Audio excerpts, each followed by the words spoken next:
What is up, guys? Dashing here, and we are live for Octane number 161, my friends. We're getting straight to the action just like we always do, baby. And big action here tonight. We are getting things started with a little bit of tag team action, which of course is the trend, if you will, at the start of this new season as we, of course, head toward the Tag Team Cup live from Tokyo, Japan. 2 nights It isn't just the 9th annual Men's Tag Team Cup, but the 2nd annual Women's Tag Team Cup as well. And you just saw there the Pro Wrestling Japan International Champion, Jay Pierce, gonna be back in a CMV ring alongside this man, Gus Novell, to go up against the team of Lorenzo Alexander and his mentor, Haruki Hattori.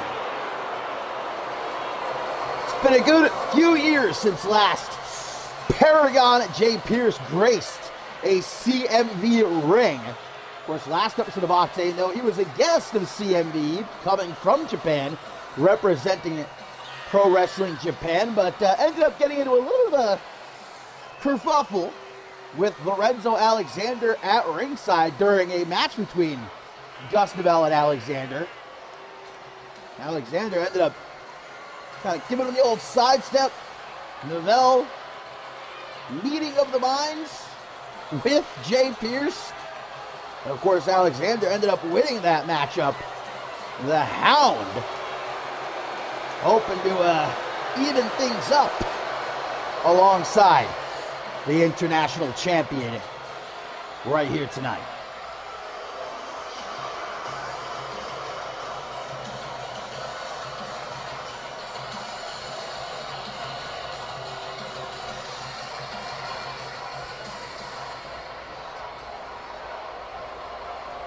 And someone that I'm sure is very familiar with Jay Pierce is Haruki Hattori. Of course, his legendary career taking place primarily in Japan. I wouldn't be surprised if he's crossed paths with Pierce many times before. The Hollywood Highlight burst onto the scene last season, captured the hearts and minds of many in the CM universe rather quickly, including my own. But this season is where he's really looking to make his impact under the tutelage of the living legend, Haruki Hattori.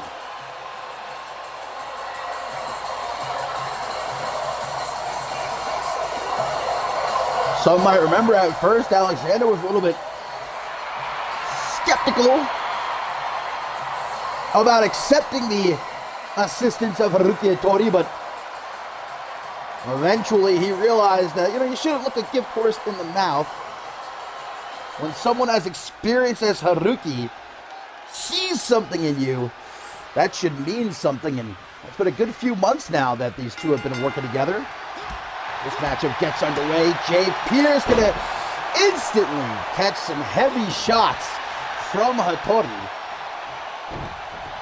Guys, Jay Pierce isn't the only Pro Wrestling Japan guest that's in the building tonight, because the Pro Wrestling Japan Women's Champion, Odyssey Rift, is also supposed to be here. When will she be making an appearance, though? Remains to be seen. I would say hopefully not as much of an interruption as Jay Pierce was last Octane. As I said, though, on Shockwave, this relationship between Pro Wrestling Japan and CMV is off to a shaky start. What with Cole Quinn attacking both Terry and Owen O'Rourke this past episode of Shockwave. I mean, these I'm just saying, these PWJ fellas and gals just don't seem all that friendly. I hope certainly that when we finally cross paths with Lucha Libre Magica, they'll be maybe a bit more friendly. Haruki, his first matchup of the new season. Maybe they're going to make a tag to Lorenzo Alexander here. Shut down, though, by the international champion. Right back into the corner. There's the tag. Indeed, my friends, a great night of action to look forward to. Our main event, a grudge match. And although the championship isn't on the line, you know that Remy Martin, as he said himself, is looking at this matchup in our main event to prove he deserves to be in that CMV championship picture. I mean, big first step for him in seeking to prove that last Octane when he defeated Aaron Stone, although he didn't have much time to celebrate said win because De La Rosa gave him that receipt for what Remy Martin did to him back in Final Stand. And I feel like this could just be the beginning of things in our main event between Remy Martin and De La Rosa. I got a bad feeling. In the corner after Fidel tried to take a little nibble. A chunk out of Lorenzo Alexander's hand there. Into the pin, but a kick out at 1. Also here tonight, my friends, we've got the Magnificent 8 contract holder, Dallas Cole, set to meet Thea one-on-one.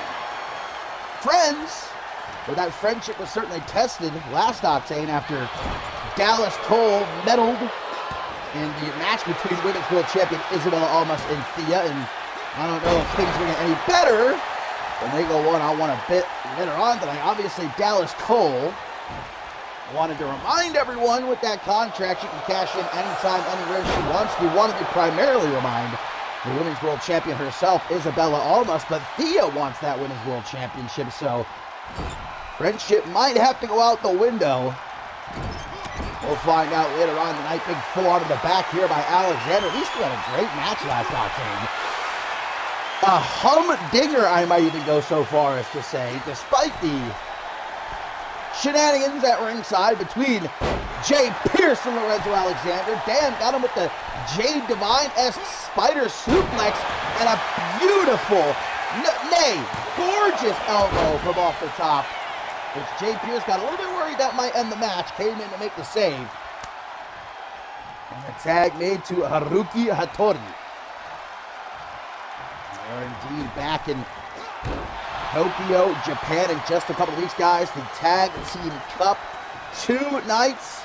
The 2nd annual Women's Tag Team Cup, the 9th annual Men's Tag Team Cup. Championship gold going to be on the line as Lorenzo Alexander takes a big old risk there coming up the top, but lucky for him it pays off, nails that clothesline. And things are not looking too good for the Hound right about now, but he's able to shut down that tag attempt.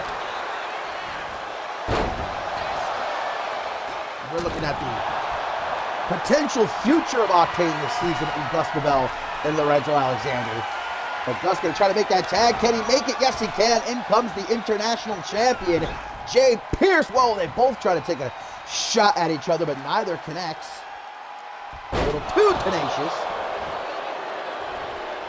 Like I was talking about last Octane, though, Gus Bell has already proven that he's bound for greatness here in CMV. I mean, he's only been around about 6 months or so, and he's already held the Rite of Passage Championship and the Intercontinental Championship, and I'm sure there's plenty more gold in his future. I have no doubt about that. Lorenzo Alexander still on the hunt for his first taste of championship gold here in CMV, and he's just trying to get Jay Pierce off his back right now. Big kick from the Hollywood Highlight. He goes up top. I don't know about this positioning exactly. Corkscrew, shooting star press, really in his Jade Divine bag tonight is Lorenzo Alexander. First the spider suplex and then the Divine Arrow there. But Gus Bell makes sure this match continues, and Pierce knew that the stun set strip was coming right there. What a counter by the international champion representing PWJ here. Whoa! Lorenzo with some innovative offense. I don't even know what the hell to call that. Turned it into a bulldog on the way down, though. I know at least that much. Gonna miss the neckbreaker attempt, though, with a big right hand from Pierce. Yeah, Pierce, a former CMV superstar. Didn't last too long. Was only around a few months before he went back to Japan, and now is the international champion in PWJ. Uh-oh. Haruki Hattori getting a front row seat to Pierce. Tearing up his boy. What a neckbreaker there out of the corner and into the pin. That's a kick out at 2.5. A little frustrated is Pierce. We're going to stay focused as he lifts Alexander to his feet. We're going to try to get him into the corner, but Alexander counters the Irish whip. More of a cautious approach, which is unlike Lorenzo Alexander. Going to get him back. Woo! Interesting setup there for that springboard leg drop, and Jay Pierce is forced, if only momentarily, to retreat. But oh man, that was sick.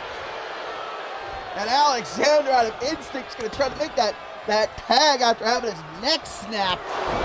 Jay Pierce going to mow down the Japanese legend.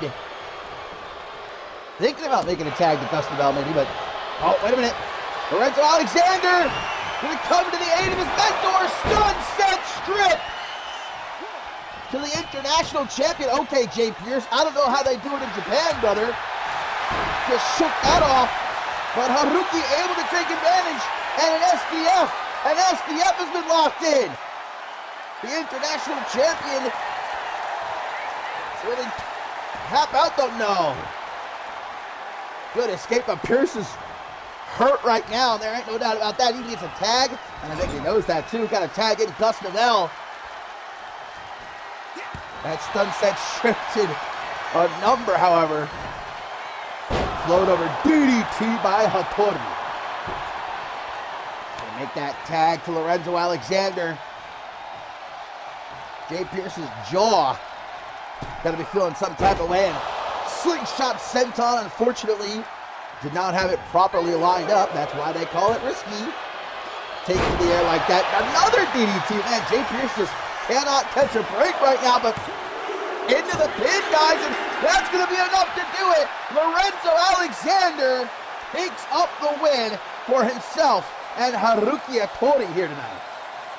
It's like I said, Jay Pierce just could not get a breather the last couple of minutes of this match.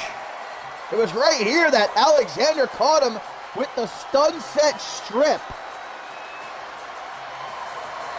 which allowed Haruki Hattori to take over, made the tag to Alexander to pick up the win. Lorenzo Alexander just pinned the international champion.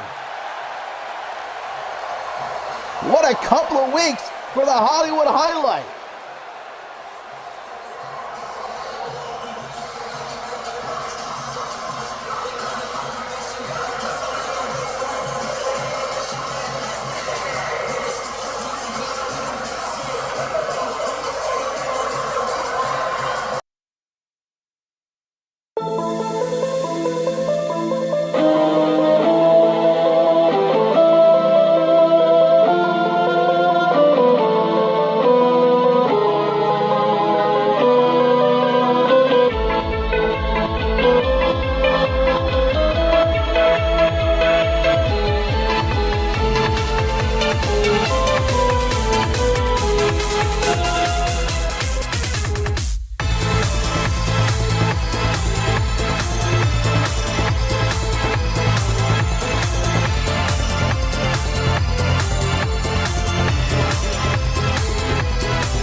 And coming up next, my friends, the arrival of Tommy Demise here in the new season, our new Anarchy champion, hoping to get things kicked off on the right foot. He's grasping that Anarchy championship. It's a championship that means a lot to him. Of course, he defeated Mike Magnum Maxwell at Final Stand to win it, but oh, that puts a big target on his back coming into a brand new season with so many new faces that want to make a name for themselves. I hope Tommy Demise realizes that. He's no idiot, is Demise. Let's just hope he's got eyes in the back of his head and his wits about it, because one of those new faces he's going to be taking on here tonight in a non-title matchup. That's Rampage. We're going to get our first look at here.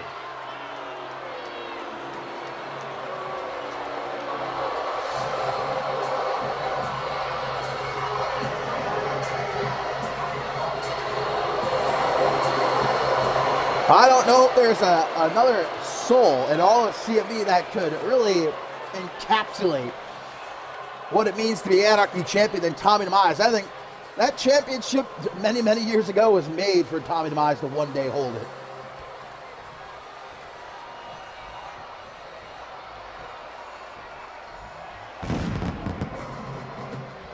Well, when we talk about making an impact, scarcely a bigger chance to do so for this young man.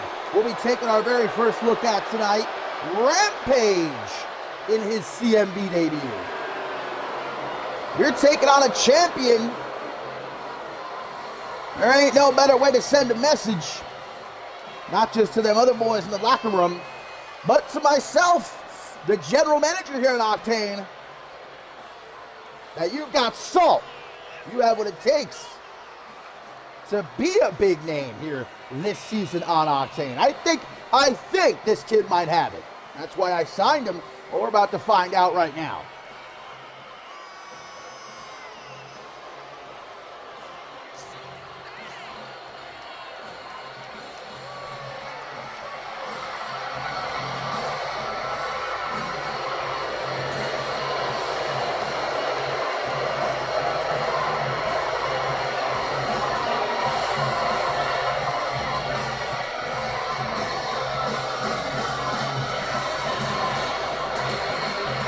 So it's Rampage one-on-one with the Anarchy champion, Tommy Demise. Championship not on the line, but Rampage with a debut victory here maybe sets himself up for a future crack at the goal, which is exactly what Demise does not want, somebody already breathing down his neck. But whether he wants that or not, it's the case. You're a champ in CMV. You can't really afford to breathe easy.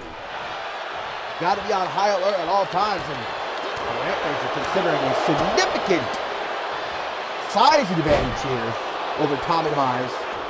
And that's the thing about Demise. You might take a look at this kid and think, oh, you know, he's on the smaller side, a bit scrawny, but he makes up for that with shit like this that you just don't expect for your opponent to come and try to take a chunk of flesh out of your neck. And even further than that, as we've already seen here in CMV, just look at Final Stand, willing to do whatever he has to do, get his hands as dirty as he must in order to earn the win. I'd say that someone like Tommy Demise is kind of at a disadvantage in a straight-up one-on-one match like this. It's obviously not an environment he thrives in. He's going to go for the eyes. I mean, he's risking himself getting disqualified. The opening couple of minutes in this match has already bitten Rampage and then just gouged his eye. This rep is being lenient. We'll see how long that lasts, though, as Demise now goes for a pin, but only gets a 1 count. Demise trying to warn Rampage, if you know what's good for you, take a hike, but Rampage not going to do that. Discus clothesline takes him off his feet. Now into a full mount. Big punches from Demise, pulling off the leather, might I say. Can I say that? Do you not agree? Big headbutts from the Anarchy champion. It can't be easy to wrestle also in that much level. Boom! A boot right upside the head of Rampage. I mean, things took a very quick turn. Wait a minute. Don't speak too soon now. Rampage able to get those knees up. Grabs Demise by the back of the head. Sure, Demise very happy that he did not have to come into this new season with a chrome dome. And that was the stipulation between himself and Mike Magnum Maxwell at Final Stand. If he lost their Anarchy Championship match, he would have had to shave his hair, his precious hair. But instead, he's the new Anarchy champion. Rampage trying to work out a kink in his ankle there. Perfect flex. Maybe better than Quinn Bell ever hit it. No botch in sight. And now he's got to hike up the trousers here. Rampage is having a difficult time. Turns him around into a cross armbar. Trying to out-wrestle the Anarchy champion. I honestly struggle sometimes when you call Tommy Demise a wrestler, because he really isn't. He's a fighter. See that right here, it looks like. Rampage trying to stand toe-to-toe with him. Big right hand for the Anarchy champion. Chop to the chest by Rampage. Another chop to the chest. He's chopping that leather. Tommy Demise could do something like this all night long, I assure you. Gets a sick pleasure out of this. Well, they're going to go for it. Shot for shot. Who's going to budge? One of them has to knock each other out. Maybe a no contest. That would be a shame. Up on the shoulders now, but escapes his Rampage with some elbows to the side of the head. Doesn't think fast enough. Big punch to the gut by the champion. Oh, we've seen this before. That paradigm shift. The elevated double underhook DDT into the pin. And it's a kick out at 2. And then a bit distraught is Tommy Demise, thinking that was going to be enough. Oh, going to go for another pin. Demise is having none of it. This time a kick out at 1.5. Demise. Stiff. Clothesline. I would have been surprised that took Rampage's head off. Well, if that didn't, this might. A Psycho Magnet from the Anarchy champion. Good night, Rampage. Oh. And now Tommy Demise is livid. He thought this was maybe going to be a easy peasy lemon squeezy situation, but obviously not. Rampage showing some gall here, but that doesn't mean he's out of the woods just yet. He's able to avoid that drop kick though. Throws him down to the floor. And we don't do countouts here on Octane. All right, that's how they get shit done over on Shockwave, not here on Octane. So I hope Rampage isn't thinking about trying to win this way. But he's going way up top. Hang on. The rookie throwing caution to the wind. Oh, and there you go. That's why it is such a risk. He's just lucky he didn't knock himself out there or break his leg. Oh man, Rampage's side shouldn't be trying to do shit like that anyway. He's gonna hit another botch flex. Oh, he got him with the God's last gift. A lot of Brett Angel homages lately. Back into the ring, he sends the Anarchy champion. Try to pin him here. Pin him, Rampage. Oh, he's not finished. Rampage got a little something else cooking up, which is bad news for Tommy Demise. Middle of the ring, drops him with the electric chair driver. Kick out at 2.999. Close. As Close gets right there, Demise shoots back with a knee and a headbutt to where the sun don't shine before trying to stomp him in. Nice counter. Should have rolled him up right there. Caught with a spinning soul kick. Punch to the gut though. Back and forth in between these two. Topher. Like it's 1999. Oh, and Demise just got busted up. And that man woke him up though. He tastes that blood. Tastes his own blood. Snaps him back to reality. Rampage talking a little bit of shit here to the champ. Big old splash. Rampage lets out a roar as he goes up to Brett's rope and stalks the champion from afar. That wrist. Oh, a drop kick to the chest. At least he hit that drop kick. His nose is all busted up here as Rampage's. Oh, whoa, whoa, whoa, whoa! Demise tried to scoop him up. Not sure what he was looking for there. Able to counter the Irish whip though. Tries for a spinning European uppercut. Demise is just throwing blindly here.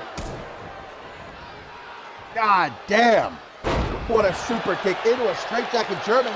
And now both men down. What a match. Oh, looks like Demise is kind of low-key pinning Rampage there. Never mind. Rampage gets to his feet first. Can the newcomer secure a huge win here in his debut? What he's going to do. Drops down. Kitchen sink. But Tommy Demise, the veteran that he is, able to roll out onto the apron. Avoid potentially getting pinned there. But he ain't going to find any refuge for too long on the outside. Back suplex on the apron. right back up. Demise just, like it ain't no thing, the chicken wing shakes that shit off. And he's gonna jump back into the ring. He's trying to avoid any further rampage, if you will, huh? Demise. Looks like he's starting to shift into that second phase. He just busted Rampage open. May have cracked his skull open. Rampage with blood in his eyes. Demise gonna try again for the best moonsault ever. But once more, Rampage gets the knees up. Doesn't act fast enough though. And gets dropped in the Death Valley Driver for his troubles. The Anarchy Champion gonna try again. Michinoku Driver! 1, 2, 3! Tommy Demise picks up the win. What a great match. And the Anarchy Champion. Oh, what the hell? I paid the light bill. Oh my God! It's Minoharu with a choke slam to the Anarchy Champion. And like I said, a lot of new faces around here looking to send a message. And well, Minoharu Takanashi most certainly just did to the Anarchy Champion. Just see the size of that fucking guy. My word.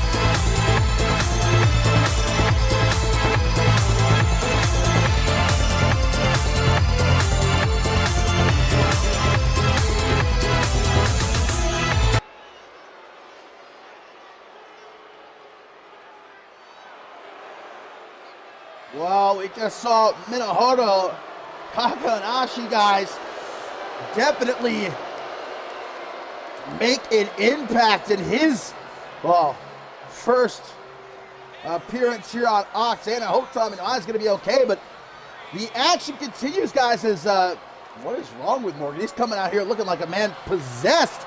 The former CMV champion, Morgan, making his season debut up next, and this is a, well, Morgan, I feel like unlike we've ever seen before. I actually don't know who he's facing here tonight. I don't know if Morgan's exactly in his right mind. There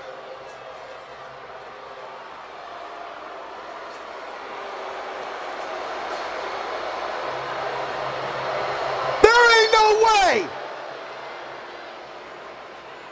There ain't no way! Peligro is back! What? How are you just gonna shadow drop this on me? On your average episode of Octane, are we getting Morgan and Peligro one-on-one right now? Hang on. Look, Morgan told me he wanted a match tonight. I said okay. I let my assistants put this one together. I got a lot of assistants. You know how it is when you run the flagship show here in CMV. But, guys, it's been over a year since we've last seen Peligro in CMV, the former global champion, not just returning, but returning against Morgan here tonight. This classic rivalry just gonna get another chapter dropped on us all right now. I'm here for it. Wait a minute. Let me get a sip of my W for this one. Oh, mama.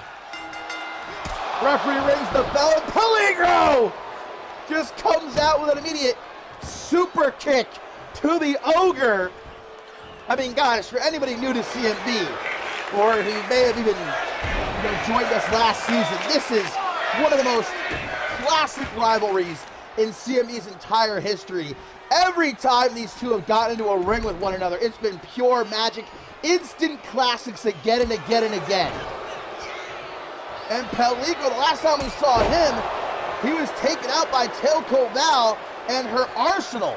We've not seen him in over a year, and I actually just noticed, hang on, let me adjust my peepers here and make sure I'm actually seeing what it is I'm seeing, because it looks to me like Peligro is rocking Resurgence colors, and not just colors, but I see the Resurgence logo on him. So Cassidy Vice has been talking these last couple weeks about bringing even more new members to Resurgence. Is this what she was talking about?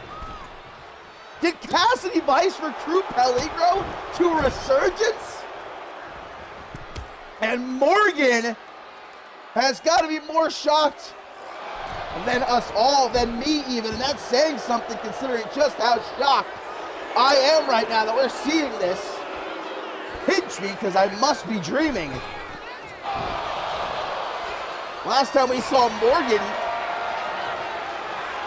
was when he, of course, defeated Shea Hodgson in CMV's first ever barbed wire death match at Bloodsport. Maybe went to do some soul searching. I've heard reports about strange goings on when it comes to Morgan in these last few weeks, and well, during the off season, the way he came down to the ring is certainly, well, unlike I've ever seen Morgan act before. I mean, he's not even dressed to compete. He's wearing some jeans, it looks like. The two-time global champion, two-time CMV champion. I don't know what it was he went searching for or if he found it, but he's going to need to find something to turn the tide, because Peligro, yes, you are hearing it correctly. No need to clean out your ears, guys. Peligro nailed him with that DDT, and he is just dog walking, should I say cat walking, the ogre right now. And that shock's got to fade. Morgan with a straight jacket, German suplex. That puts both men down on the outside. Well, we're supposed to see later on tonight Resurgence in action, a trios match against the Regulators. But it seems to me like they're being represented right now by a returning Peligro, who gets thrown ribs first to the side of the steel steps. Looks like finally Morgan is waking up here in this match.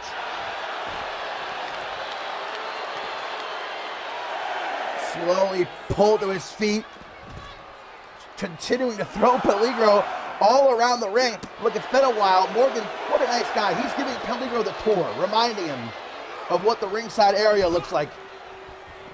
Again down onto the floor. Morgan now gets back into the ring. Surely not looking to win this one by count out, but Peligro still got plenty of time. Has until 20 to get back into the ring.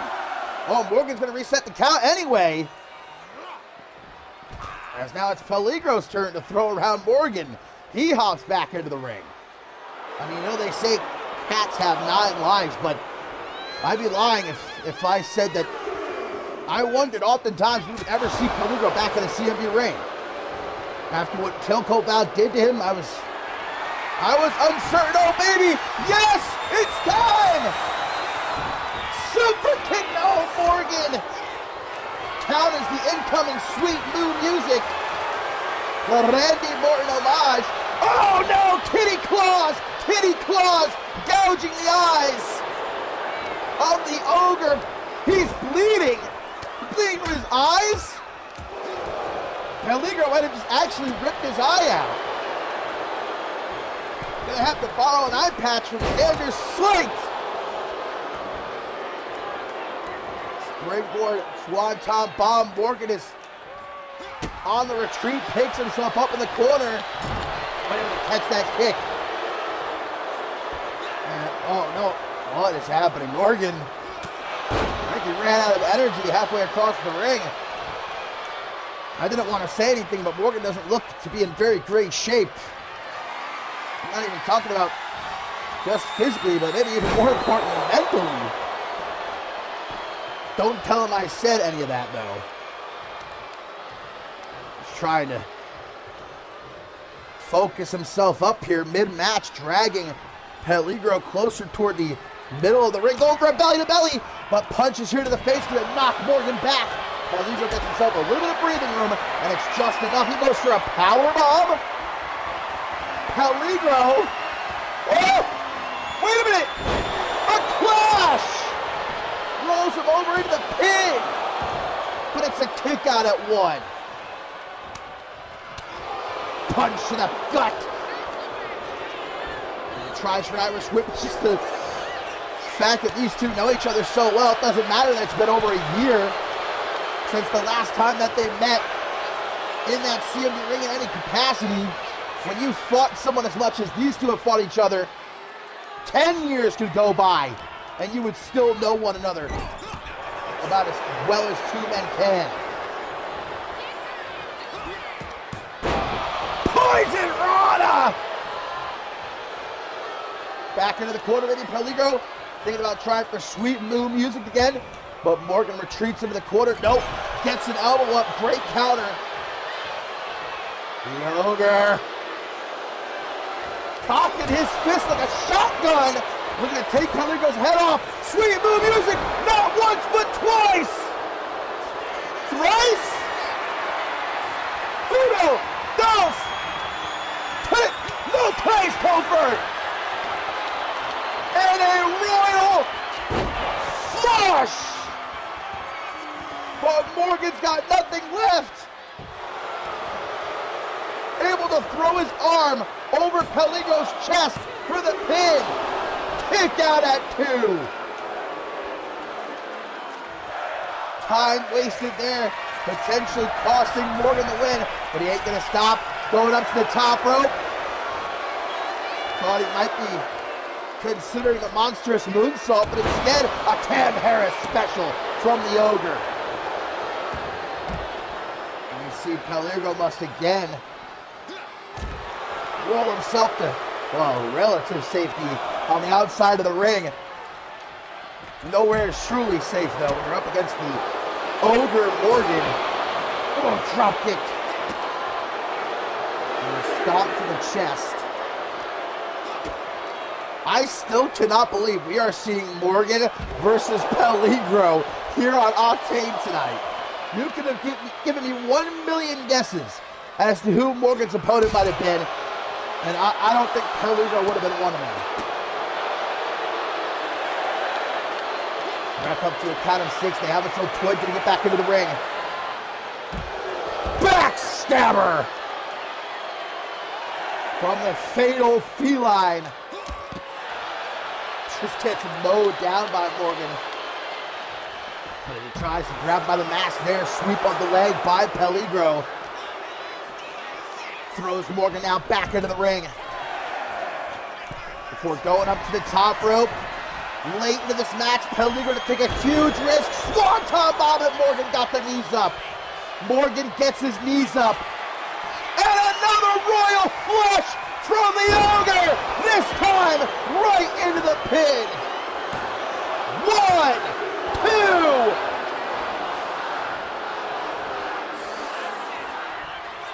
Oh no! Spine Buster! Well, if the royal flush didn't do it, Morgan defeats Peligro. Woo-wee! What a match. Another instantaneous barn burner between Morgan and Peligro here tonight.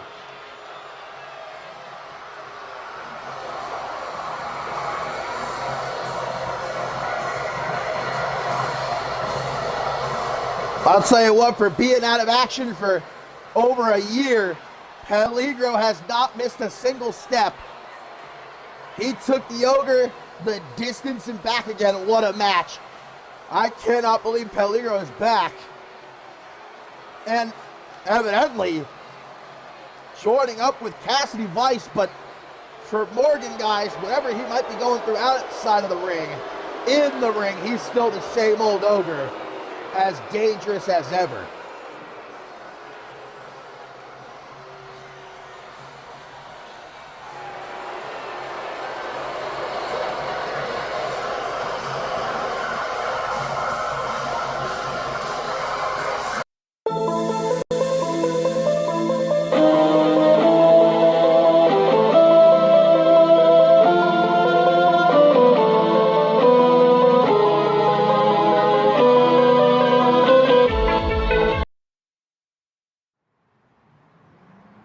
You know what? Well played. Well played, Fidel de la Rosa. You hit me with your championship after I beat Aaron Stone. Aaron Stone, you had me in the first half. I'll give it to you. But Fidel de la Rosa, if you think our business here is done, you have it mistaken. Now, I was set. My eyes were set on the global championship. But if you really want me to stay on Octane, just say that. If you want me here to take your precious CMV championship away from you, just say that. Because I will do it. If you truly want to get your hands dirty, if you truly want to get your hands bloody, just say that. And whether it's Jack Taylor, Lorenzo Alexander, Emmett Jones, Mike Magnum Maxwell, I don't give a fuck if it's Joey Bacon. If you're in my way, I will run through you to get what I want. And Fidel de la Rosa, I get it. I get where you're coming from. I get your passion for holding that championship, and you really don't want me nowhere near it. I understand. I beat you once for a championship, and I promise you, I will do it again.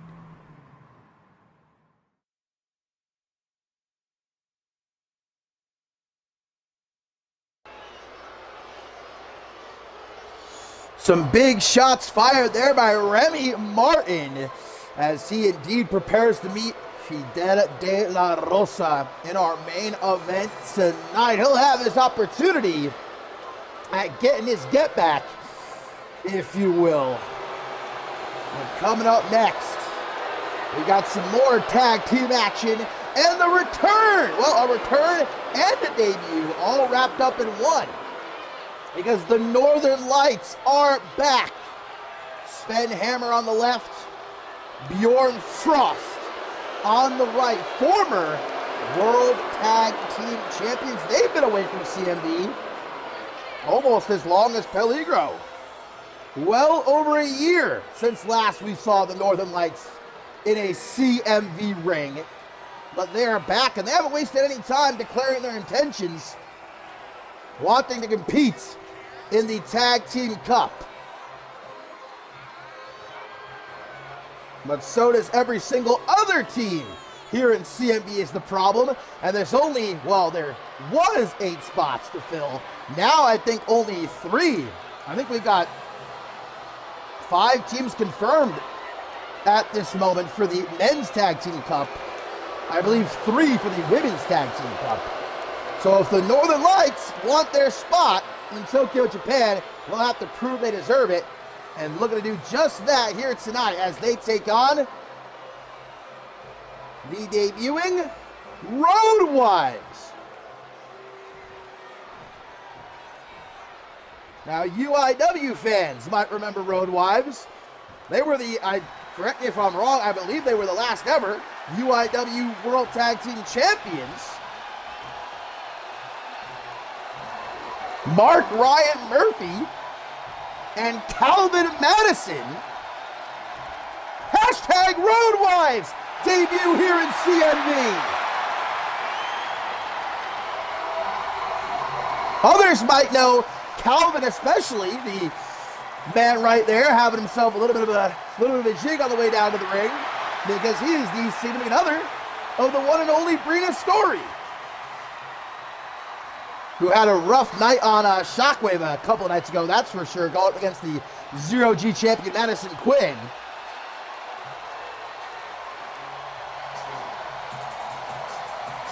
Road Wives have made a name for themselves all around the world, and now they finally arrived here in CMV, and I'm sure they, much like Northern Lights, have got their sights set on that Tag Team Cup and the vacant World Tag Team Championship, you know. Unfortunately, UIW closing down, the titles vacated. They never got the chance to really have a significant reign to cement themselves as one of the greatest teams of all time. Now they might have that chance here in CMV.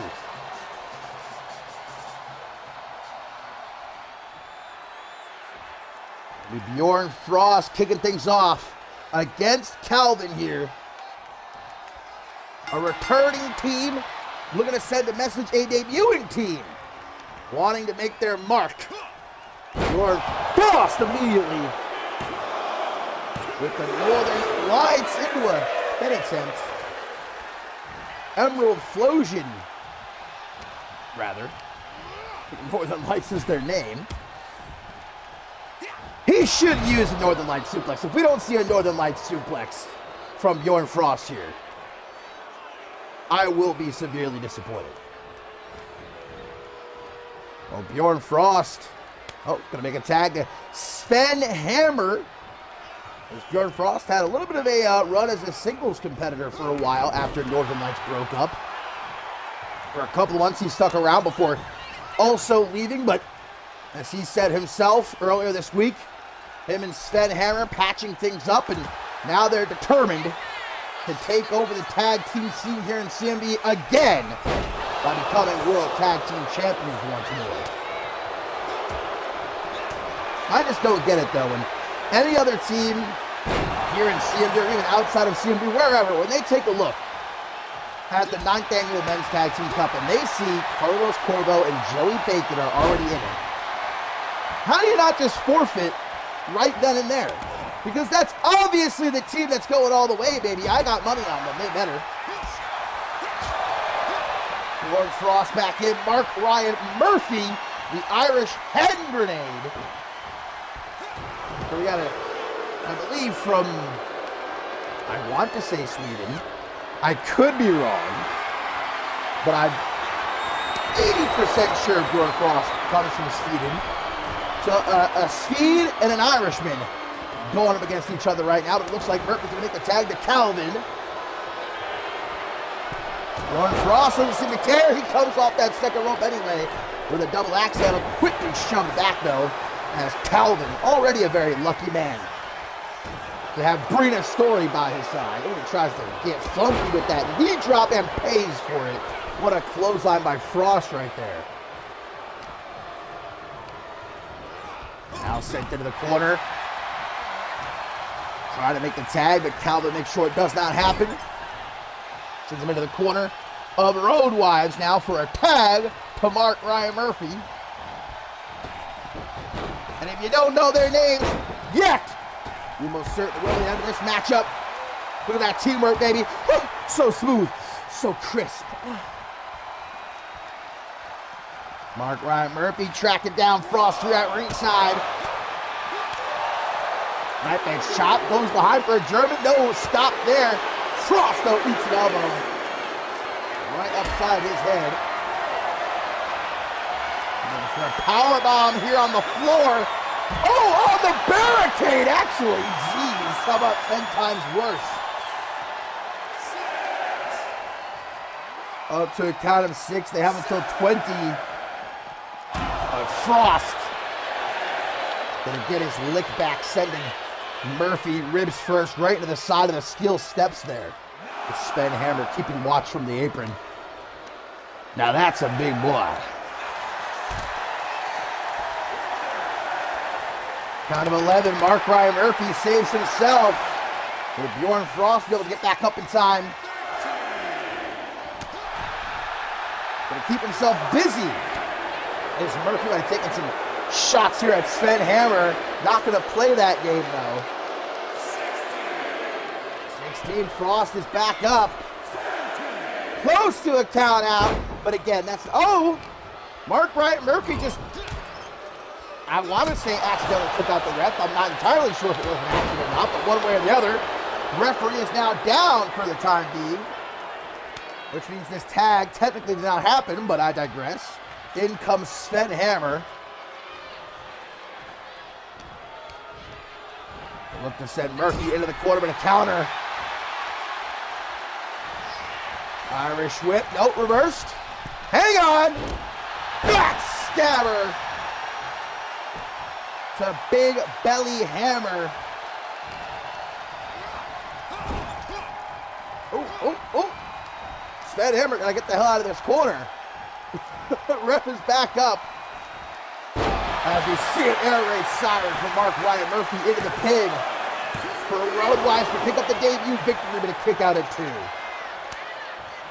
And a tag to Calvin Madison. Gonna grab Sven by those long, luscious blonde locks. They want to keep him isolated in that corner. Sven Hammer's not having it though. Instead, it's Calvin sent into the corner of the Northern Lights reversal. Gets himself behind Hammer for a German suplex. 8 of the best teams here in CMV competing one night to prove who the absolute best of the best of the best of the best of the best is that this world has to offer. And of course, we'll leave Tokyo, Japan, the new World Tag Team Champions. Almost from Sven, trying to scrape Calvin's face off, it looks like. As the tag is made to Bjorn Frost. Mark Ryan Murphy trying to shout some words of wisdom to his tag team partner here. I don't think it's really working though.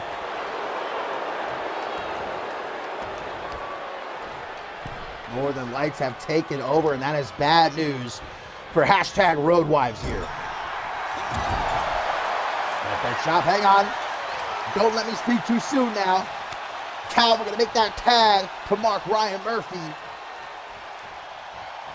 He's a bit more cautious with the approach here. You can't play with a team like Northern Lights, former World Tag Team Champions. They've competed on the grandest stage of them all at Ascendance. Had a great feud with Top Guns for the World Tag Team Championship. Uh-oh. Mark Ryan Murphy, there's that Irish tenacity jumping out right now. Bjorn Frost wants none of it. And the tag is made to Sven Hammer, who tries to roll up Matre. Catch him off guard, catch him lacking. No, sends it back at him. And now, Mark, oh, that wasn't a 3 count. You're telling me that was not 3? Woo! Kapow kick. And up to Brett's rope for a moonsault. No, Hammer gets out of the way. Irish Hook gonna send him off the ropes. Oh my word. Claw slam! A big Sven Hammer. But Calvin comes in to save his tag team partner and distracts Hammer, if just for a couple of seconds. Irish whip, no, reversed. Not wanting to get caught in the corner of Northern Lights here. Got him again with the backstabber.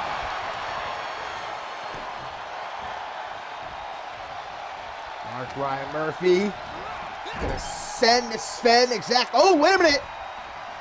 Calvin trying to grab at him. And Sven Hammer proving a little bit too slippery. Makes the tag to Bjorn Frost and Northern Lights. Back to retake this tag team division. Into the pin. 1, 2, kick out. 2.999. Oh, runs right to a dropkick, man. Matre cannot catch a break in this match right now. He needs a tag to Calvin Madison like a fish needs water. Oh, they're going to switch places and do it all again! Right into the pin. Ref, wake up, hello. 1, 2, 3, Northern Lights pick up the win.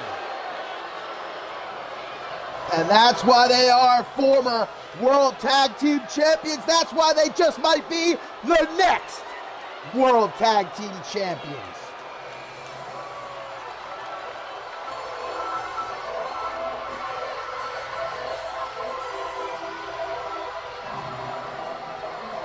Maybe Roadwives coming in with a little bit too much hype, feeling themselves potentially a bit too much, and the Northern Lights made them pay for it. What a return for Sven Hammer and Bjorn Frost.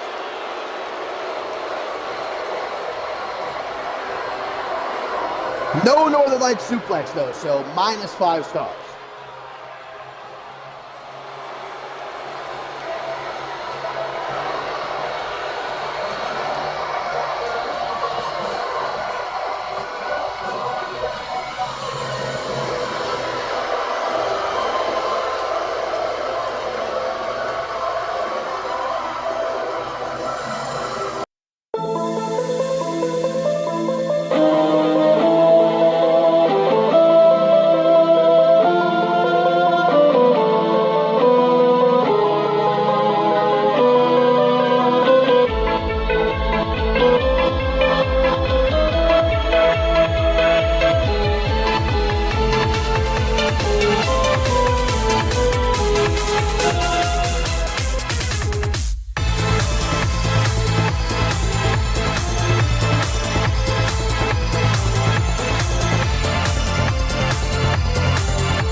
And the action continues, my fine feathered friends, here on Octane number 161. As two friends about to clash, and that friendship might be on thin ice. Because both of these women that are about to meet each other one-on-one, well, they both want that Women's World Championship, currently still held by Isabella Almas, as much as Thea tried to protest. She did not win the Women's World Championship last Octane. She beat Isabella Almas, yes. A whole lot of shenanigans in that match, but nonetheless. But she did not win the championship. The referee, I don't know what happened. Some wires got crossed. Gave a telephone, the message got passed along. It was not a championship match. But, as I told Thea herself, she did pin the Women's World Champion, albeit, everything that happened, Dallas Cole interfering, that random photographer deciding then was the time to take some pics of Isabella Almas, whatever. Thea, technically, on paper, it says she defeated the Women's World Champion, Isabella Almas. So, look, I'm all about opportunities here on Octane. That's what this show is about. So I told Thea, look, I think you deserve the opportunity to prove you should get a shot at that Women's World Championship. And next Octane, Thea will have it in a gauntlet match. If she wins, we will see Thea, Isabella Almas, for the Women's World Championship at Climb to Fame. If she wins. And that's if she can even make it out of this match unscathed. Because Miss Magnificent 8, Dallas Cole, holding up in the air that briefcase of hers, which inside contains a contract she can cash in anytime, anywhere, for a Women's World Championship match. And, well, we all thought, Thea thought, Isabella Almas thought that she was finally going to pull the trigger last Octane, but it turns out Dallas Cole is just being cheeky, reminding everyone that she still has that contract. And she came down the ringside and teased cashing it in.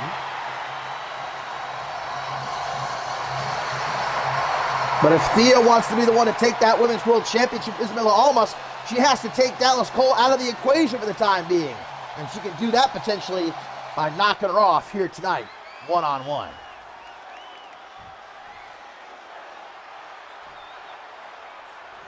Referee rings the bell, and Dallas Cole tries to nail Thea with a big old boot into the collar, number tie-up.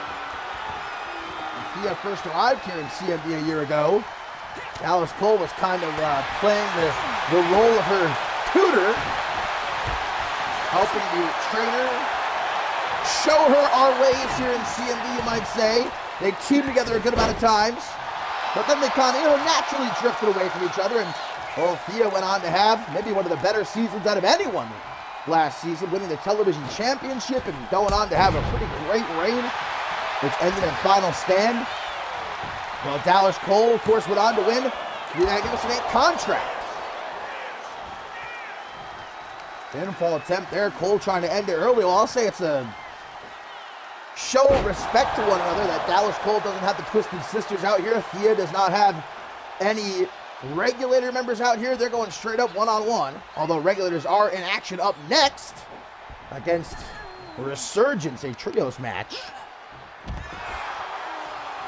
So indeed, next Octane, guys, Thea will run the gauntlet. If she can defeat every single one of her opponents at Climb to Fame, she will get that which she desires most, a Women's World Championship match against Isabella Almas.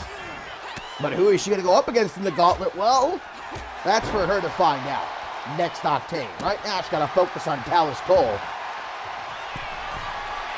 She goes up to the top rope for a big splash to her former mentor,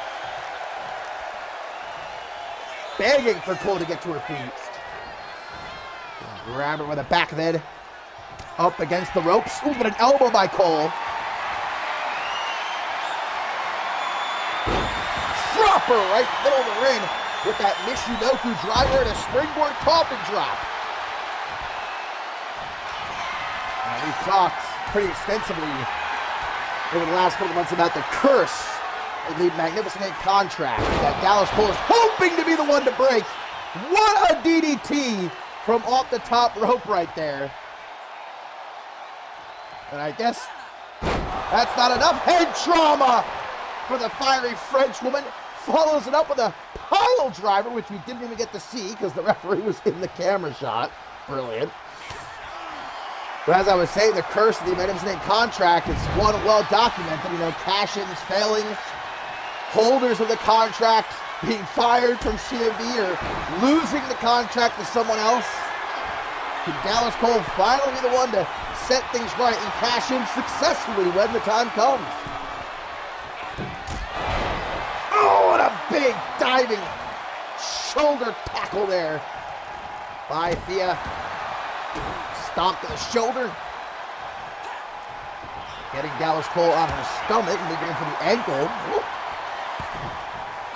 Headbutts from Cole.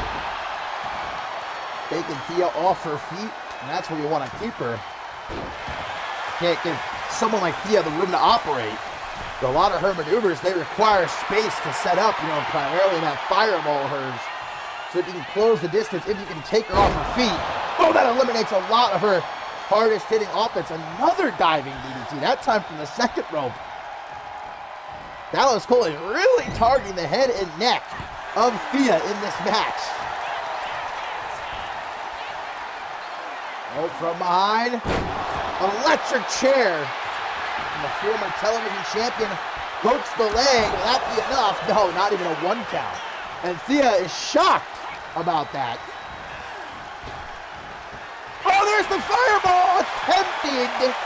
But Dallas Cole knows her too well. Seen it coming and avoids it. Throw Thea into the corner. Turn her around. What is Dallas Cole trying to set up here? Oh boy, we're going all the way up top. Slap that ass. Okay. 3 times even. Topping herself a feel mid-match is Dallas Cole. Now a springboard DDT. Dude. She hit her with a top rope DDT, then a DDT from Brett's rope, and then a springboard DDT. Thea's head has got to be throbbing unbelievably right now. But still, she's got the power. Oh, Thea's been busted open. I didn't even see that happen. Looks like the bridge of her nose she's got to cut. And any sort of injury heading into that gauntlet match next Octane is bad news. Of course, a gauntlet match is really the ultimate test of someone's stamina, primarily their heart, their soul, their drive. You really got to be at 100% in every way, mentally and physically, to get through a match like that. Oh, reverse DDT from Dallas. I can't ask for a better setup. Oh, I thought she was going to go to the top rope. Instead, Miss Magnificent A with the Surasi Driver!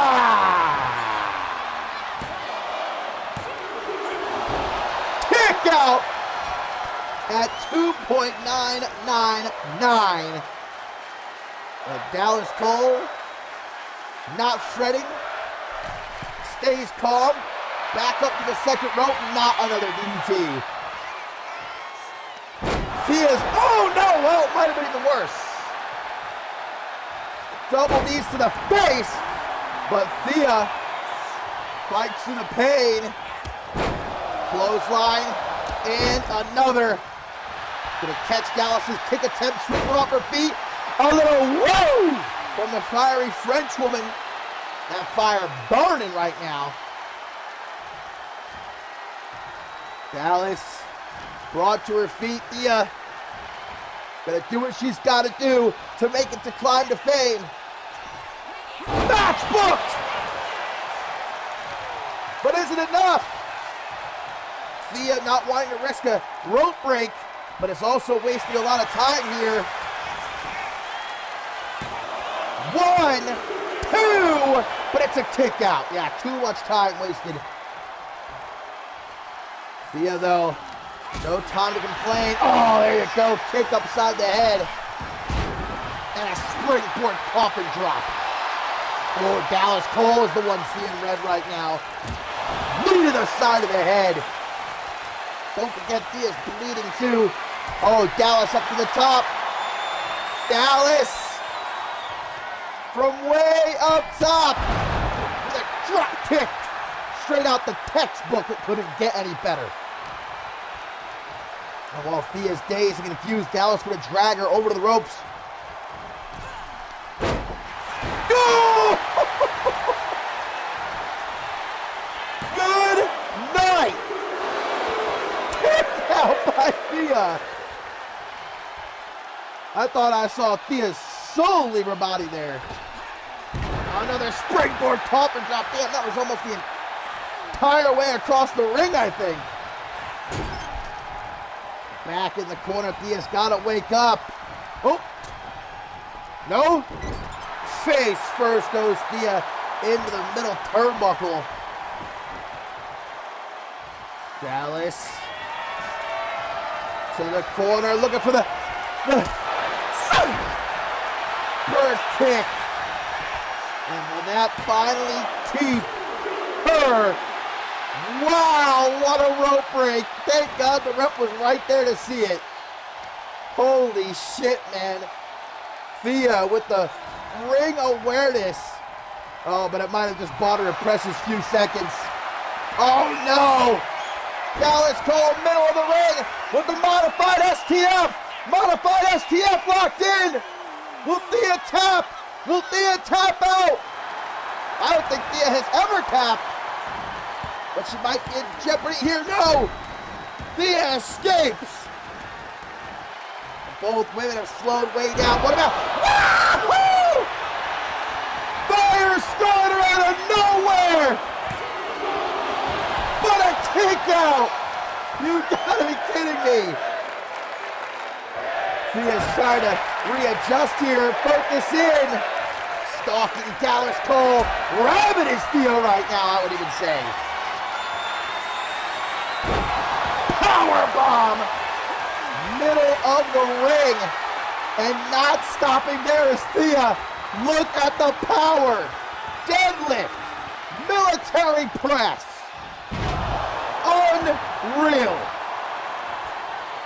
And still not done. Thea like a runaway train right now, but Dallas Cole. Heavy shots.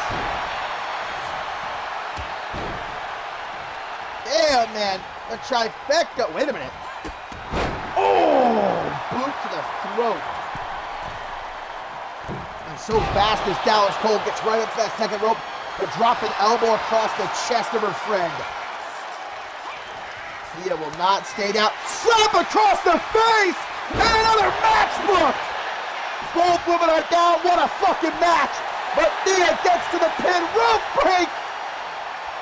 Rope break called by the ref. Yeah, Dallas's feet are under the rope. Thea can barely get up, man. She's exhausted, but whatever's left. Fire starter! From the air! 1, 2, 3! Thea picks up a hard-fought win against her friend Dallas Cole.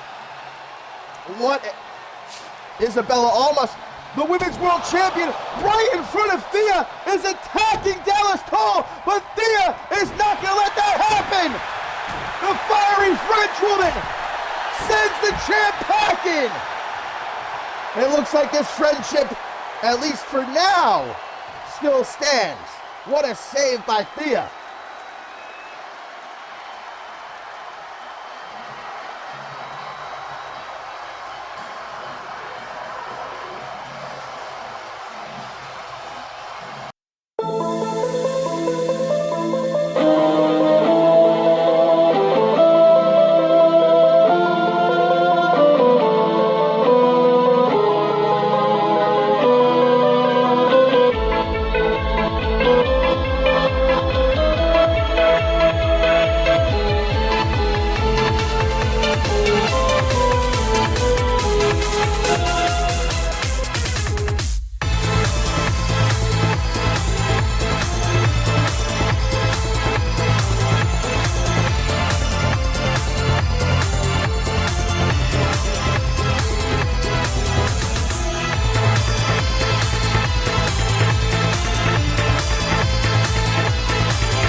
Well, A Regulator and Thea, we just saw pick up a win. Will the rest follow suit is what we're about to find out here on Octane number 161. We got ourselves a little bit of trios action coming our way.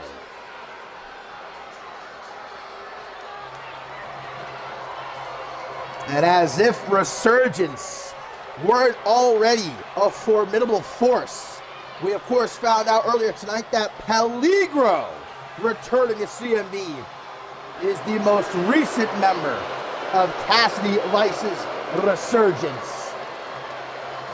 But here in this trios match, it's going to be Ileana Summers, Ben Stacy, and Andrew Briggs representing, going up against the Regulators. And it was confirmed last week that Resurgence will be represented in both the Women's Tag Team Cup and the Men's Tag Team Cup. Cassidy Vice will be making her return to in-ring competition in Tokyo, Japan, teaming up with Ileana Summers. You're not seeing Cassidy Vice actually in action in many, many months. She's been pulling the strings from the shadows as of late and barking commands from ringside.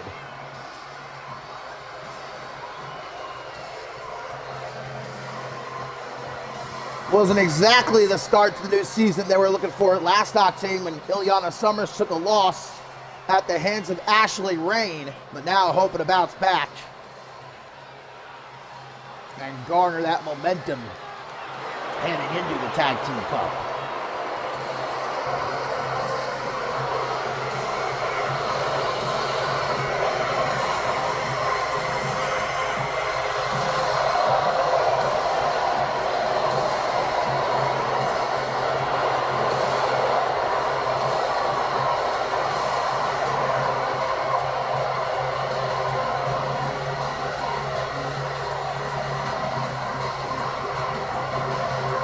If there's one thing I'll say about Cassidy Vice, man, she knows how to put a goddamn group together.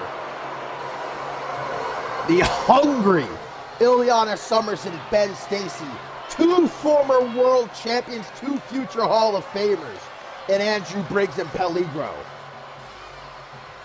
And with no Blake Virtue to stop them, Octane is theirs for the taking this season. Well, that's unless the Regulators have something to say about it.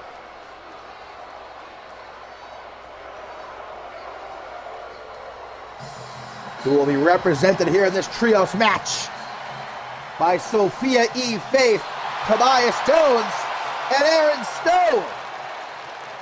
And yes, much like Resurgence will be in both Tag Team Cup tournaments, so will be the Regulators.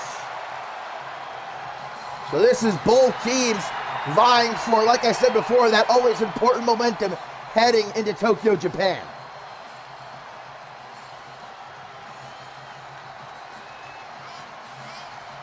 Aaron Stone wanted to brush off his loss last Octane to Remy Martin, whereas Tobias Jones has been killing it so far this season during the live events these last couple of weeks.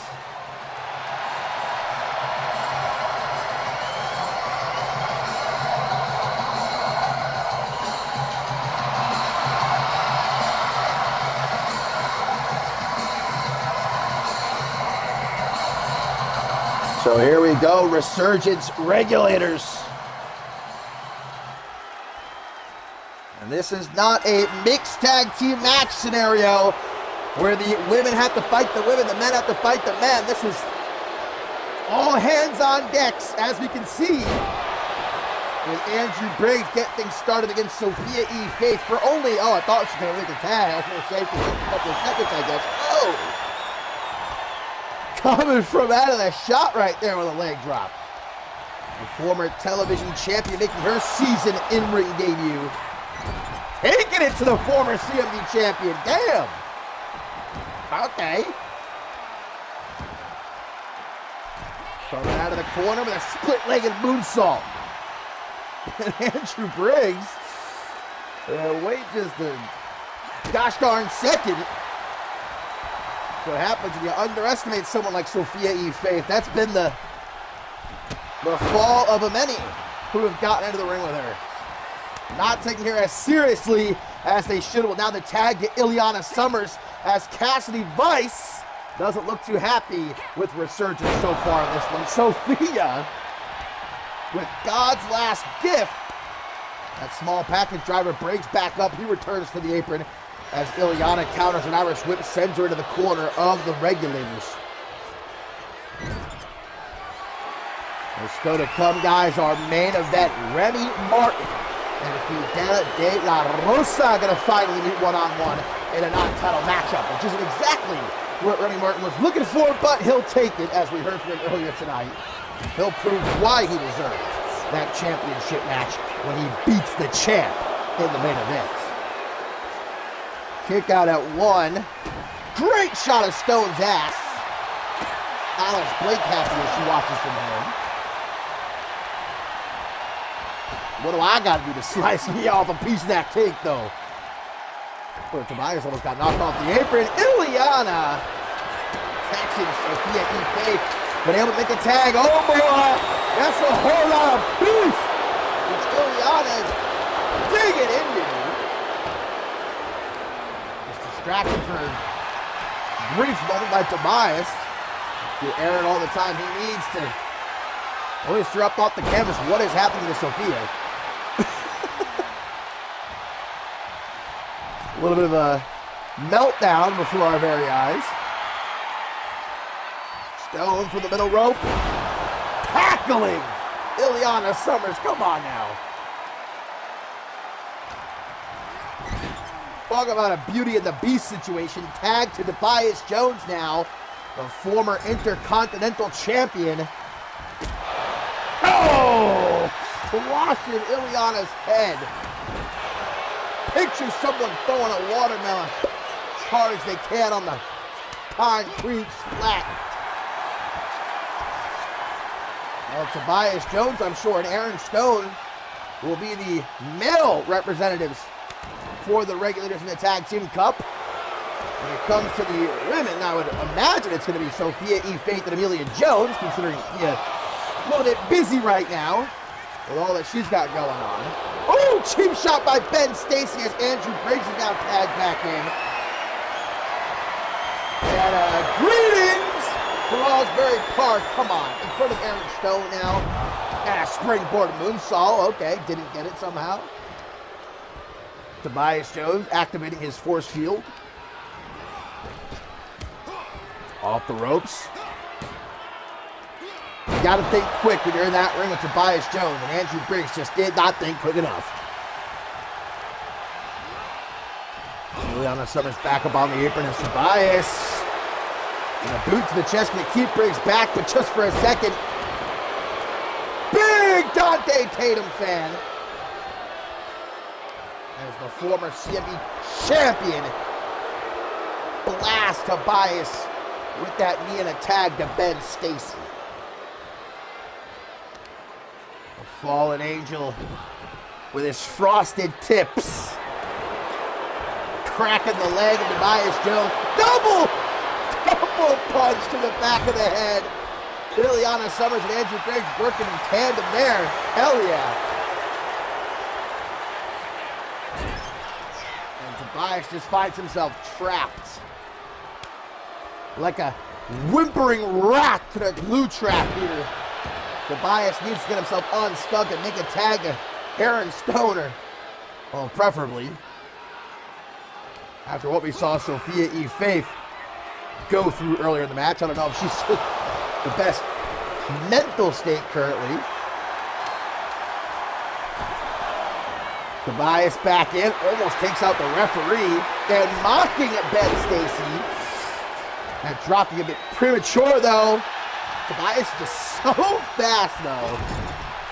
It actually is a bit insane. Like a video game come to life when you're watching Tobias Jones.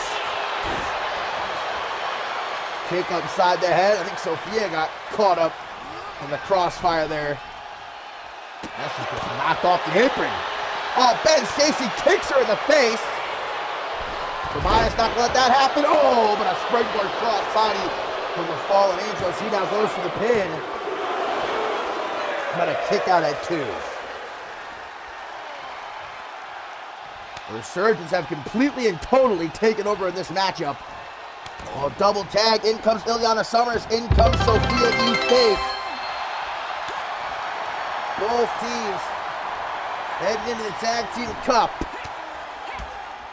hoping to pick up that always important momentum. Could potentially leave with both sets of World Tag Team Championship golds here in CMV. And that goes a long way, especially for Resurgence, if their mission is to totally take over Octane. If they've got both sets of Tag Team Championship gold, well, that strengthens their claim, no doubt about it. What teamwork there by Sophia E. Faith and Aaron Stone, by the way. Almost had Ileana beat. She makes the tag, though. Back in Ben Stacy.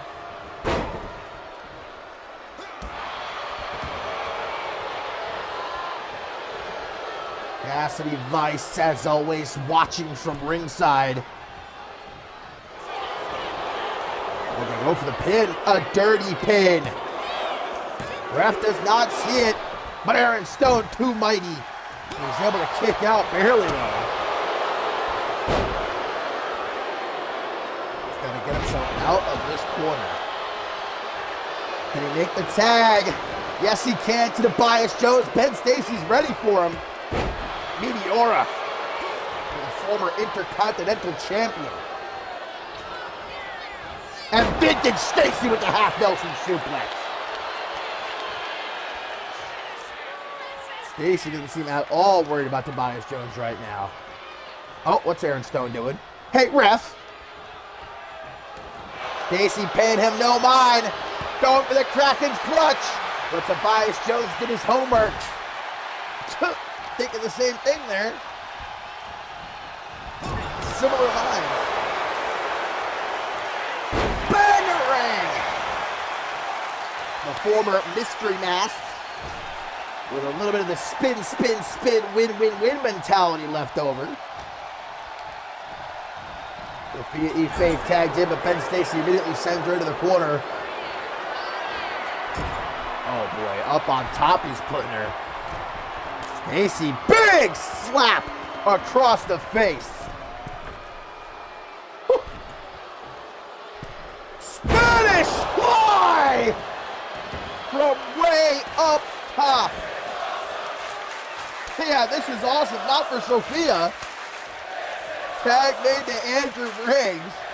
But the opposite for Sophia E. Faith. Now Briggs tagged in. Sophia.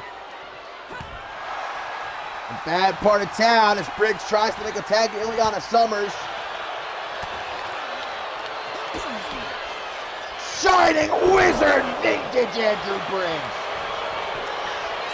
Has the match won, but Tobias Jones is there to save Faith and keep this one going, but for maybe only a couple of seconds more. Because Andrew Briggs going to send him right into the corner. Going to make the tag to Ben Stacy. And they're going to meet in the middle. Cracking Sophia's skull wide open. 1, 2. Sophia, you cannot discount her heart. Oh, but she's trying to get the hell out of here. It might be time to retreat. Ben Stacy getting distracted by Tobias Jones. And this gives Faith the time she needs. I don't know if it's time enough, though, to recuperate.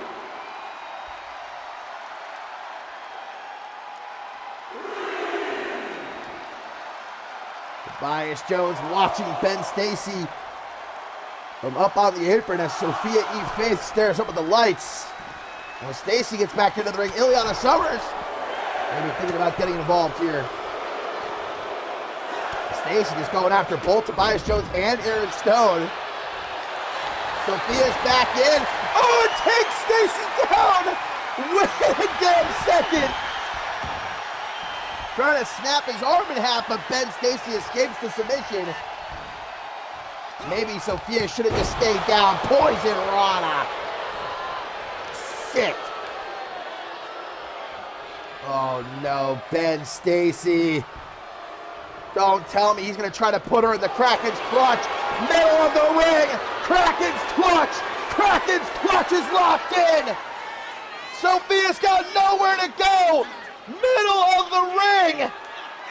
Just tap Sophia, and she has no choice but to. Resurgence are victorious.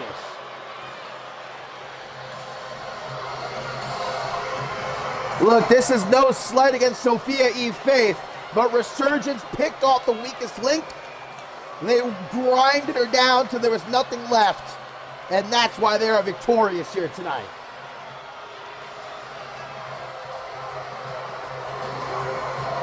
I mean, look at this. This should have been the end of the match right here.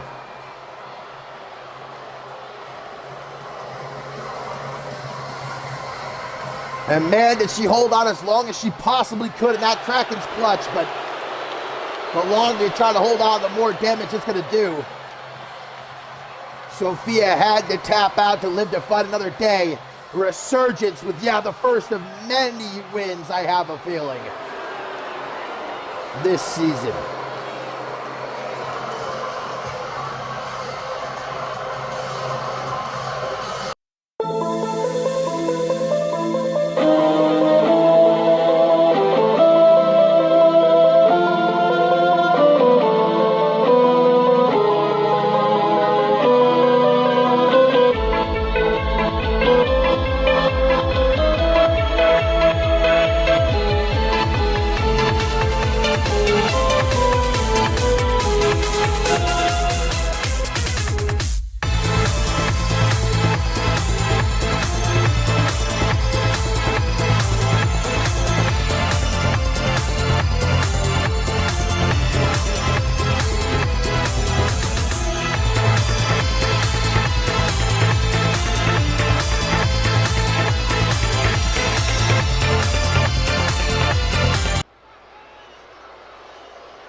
Well, lads and gents, it is our tertiary main event coming up next year on Octane number 161. We got ourselves a double debut coming our way as Quando, I believe this young man's name is, from what I'm seeing here, will be taking on Saburo Iwagami from Pro Wrestling Japan. We got another guest in the house from PWJ tonight. We already, of course, saw the international champion Jay Pierce at the top of the show in some tag team action.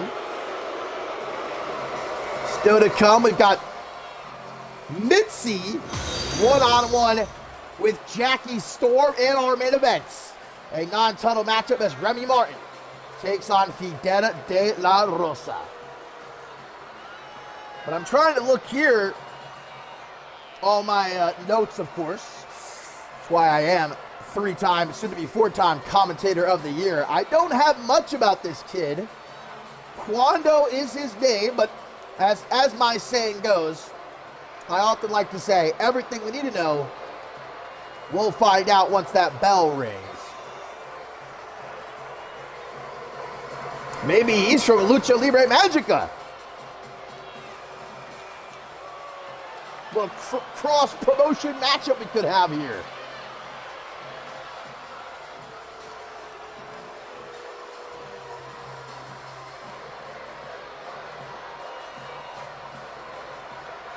And he'll be taking on Saburo Iwagami from Pro Wrestling Japan.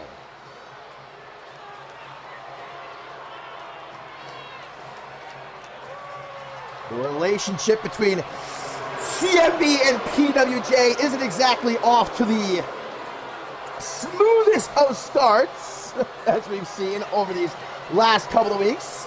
I don't know that it's necessarily going to be getting any better, especially by just looking at this guy. Oh, I didn't know they made him like this in Japan. My man is thick!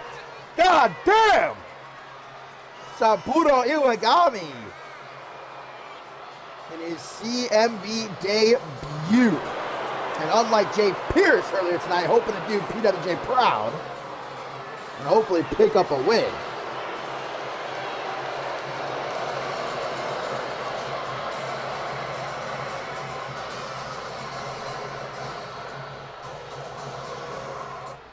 So here we go. Quando gonna offer a handshake. Oh no! Well, it looked like Saburo Iwagami was contemplating whether or not he wanted to accept that handshake, but Kwando kind of made the decision for him. What a cheap shot by the masked man there, who follows up now with some knees to the face. I don't know why you would take a look at someone like Iwagami and think it's a good idea to try and piss him off. But Kwando, if he's got a death wish, so be it. But right now, he is absolutely all over that man Saburo. Like a monkey on a cupcake. My man Saburo Iwagami built like a goddamn pig. Like a Sherman over here. Crosses him overhead, but back in is Kwando, who's very surprisingly tall, might I say. I can't tell if that's just because Saburo Iwagami is on the shorter side or if Kwando really is just a tall mofo. He's going to go up to the top rope. I think we can tell there's a couple minutes in that Kwando's going to enjoy a speed and agility advantage, whereas Saburo Iwagami would certainly have the power advantage between these two. Oh, another pin. Dirty pin. We're also finding out that Kwando is a dirty little trickster. The cheap shot off the feigned handshake offer. Now the dirty pin attempt. This little rascal gonna get thrown out of the ring, though. As Saburo tells him, "You're dead meat." Like I said, I don't know who in their right mind would willingly try to get on this guy's bad side. Hoisted up, spine buster on the floor. Kwando better think twice before he tries to piss off Saburo again. Boot to the face there. Bring him up to his feet. Countered. Oh, head first. Kwando is sent. Something tells me that mask doesn't offer very much protection. What the fuck is happening here? Saburo holding his bare knee to the side of Kwando's head. And again, sends him careening skull first into the steel ring post before dropping a headbutt down onto his midsection. Saburo is killing this kid right now. Referee's trying to show some leniency. We're up to a count of 7 here. Let's take it back into the ring, and they do. Stop to the ankle. And again, that bowling ball head cracking some of Kwando's ribs before yeeting him overhead like it ain't no thing but a chicken wang. Kwando got to get out of dodge. He getting lit up. Like the 4th of July. Blocks that shot there, Kwando. And he give it back to him. Deflected. Knuckle driver. Just like that. On the apron, Kwando able to shove Iwagami back. This one's not over yet. But it might be very soon. As Kwando gets dragged over to the ropes. Trying to take a souvenir back to Japan with him in the form of Kwando's arm. Kwando, though, with a punch to the midsection. That type of punch that'll have you gasping for air. Cheeky jab gets denied. Scoops him up. Maybe another Michigan driver, but a DDT instead, reversed by Kwando. Rolls to the outside to Saburo. Kwando very slowly stalking him. Hit him with the 1-2-1-2 here.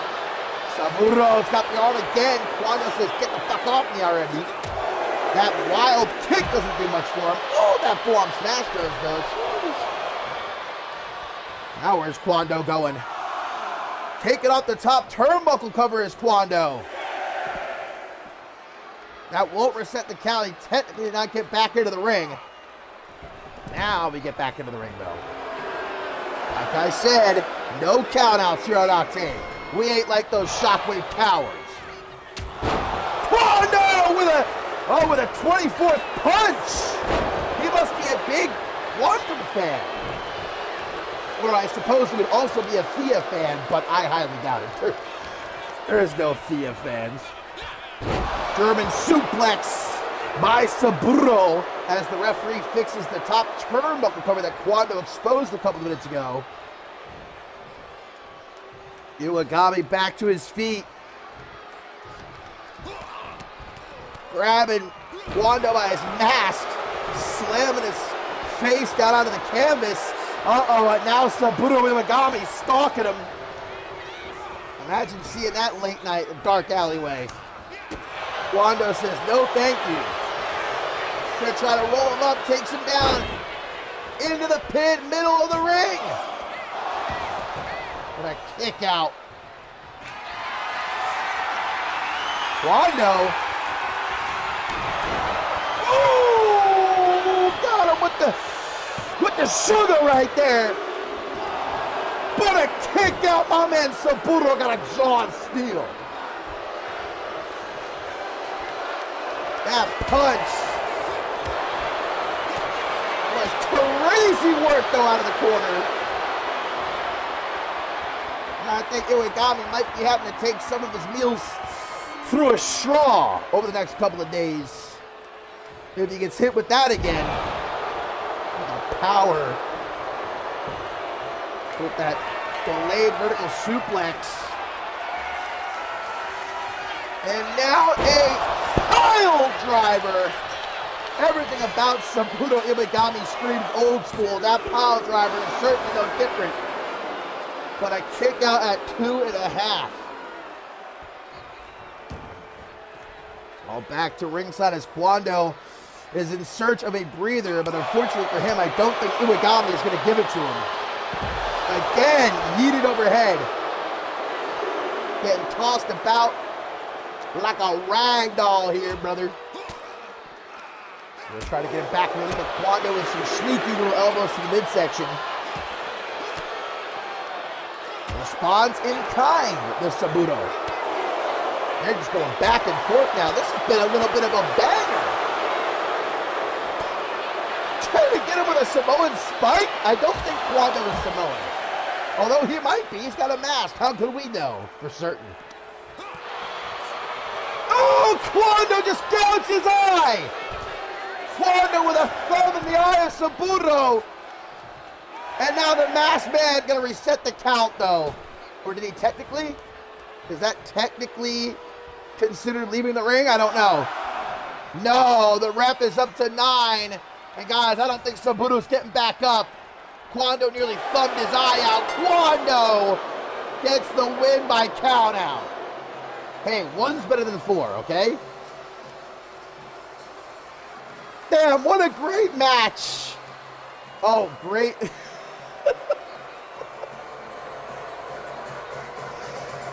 That's the close-up we needed. Zoom it in. Get it tight.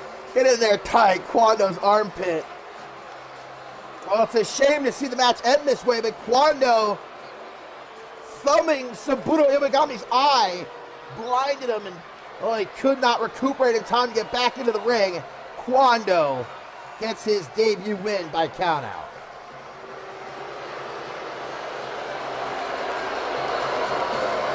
But I got a feeling he doesn't mind that at all, judging by the antics we saw him pulling throughout this match. The feigned handshake offer, the cheap shot, the dirty pin, the thumb to the eye. This guy might be the ultimate dirty heel. Move aside, Xander Slate.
And it's our co-main event. Up next, still to come, Remy Martin, Fidel de la Rosa in our main event. But first, Jackie Storm makes her CMV season debut. Taking on Mitzi, yet another new arrival in our women's division.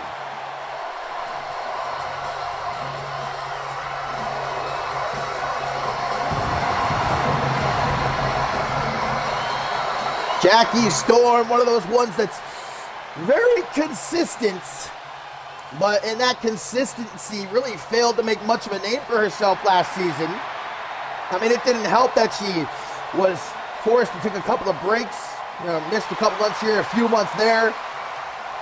Always puts on great matches, but unable to string together those significant wins. Something that I'm hoping she looks to change here in this new season, because I think she has all the potential in the world to do so.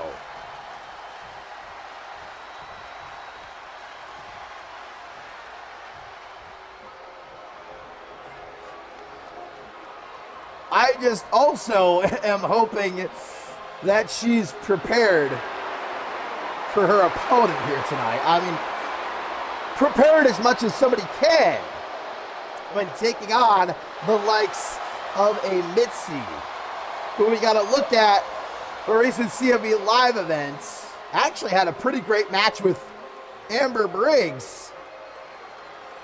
But I mean, you could probably just tell visually as she makes her way down the ramp that Mitzi is unlike any other woman here in CMV or competitor in general across the board.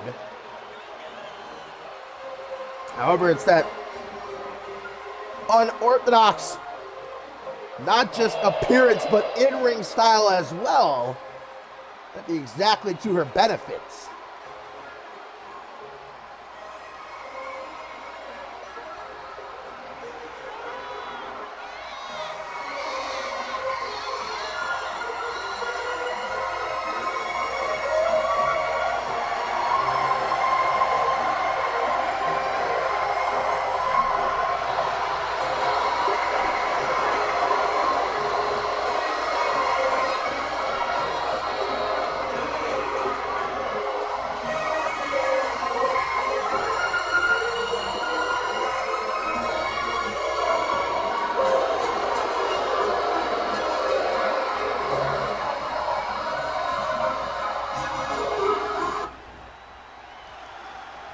So Mitzi in her CMV debut, Jackie Storm, her first match of the new season.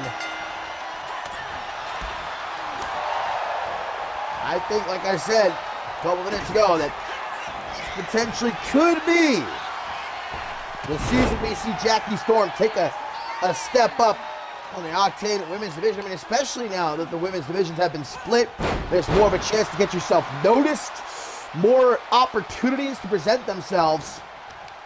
All Jackie Storm's got to do is reach out and grab the bull by the horns, or I guess in this case, grab the clown by its red nose. And kick to the back of Mitzi. Jackie Storm is obviously not interested in playing any sort of carnival games here. Gonna follow Mitzi to the outside pretty early on to be retreating ringside already.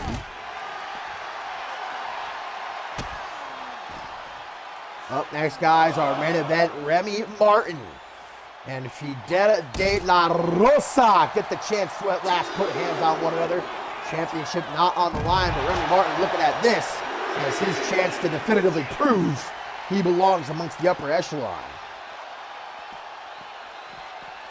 As Jackie Storm to throw Mitzi back into the ring. He only had a 1 count out so far tonight as opposed to Shockwave's 4. Hopefully it stays that way. Uh-oh. I hope Jackie Storm didn't have too big of a lunch. I mean, I'm sure there was nothing left in catering anyhow, thanks to Joey Bacon. Even though he's not on Octane, I heard he still rolls through to check out catering. Round and round. Jackie Storm in serious jeopardy here of throwing up all over Mitzi. Now goes to the top. Oh! Don't know that she got all of that diving headbutt. Jackie Storm, however, might still be a bit dizzy after that airplane spin. Super kick. Well, now Mitzi might be the one seeing stars.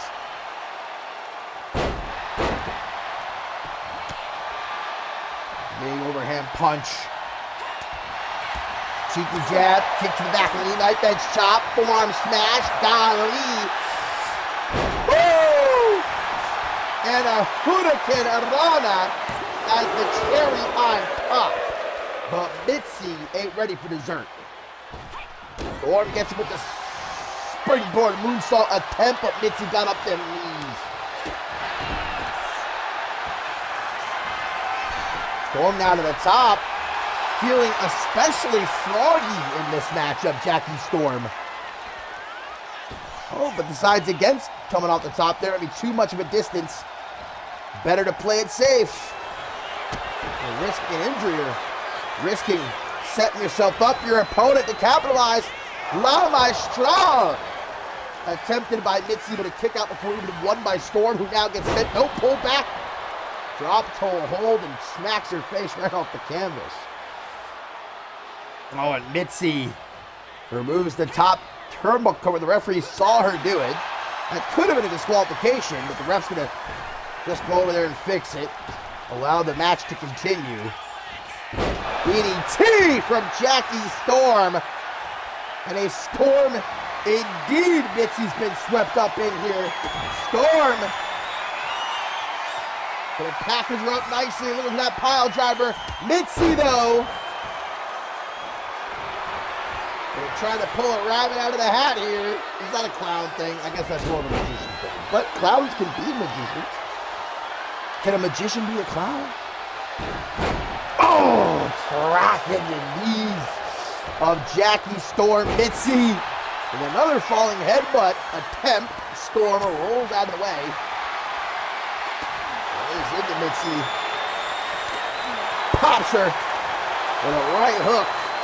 And another. Knife edge chop from Storm. Responds in kind. Oh, we're going to get a bit of a mirror spot here.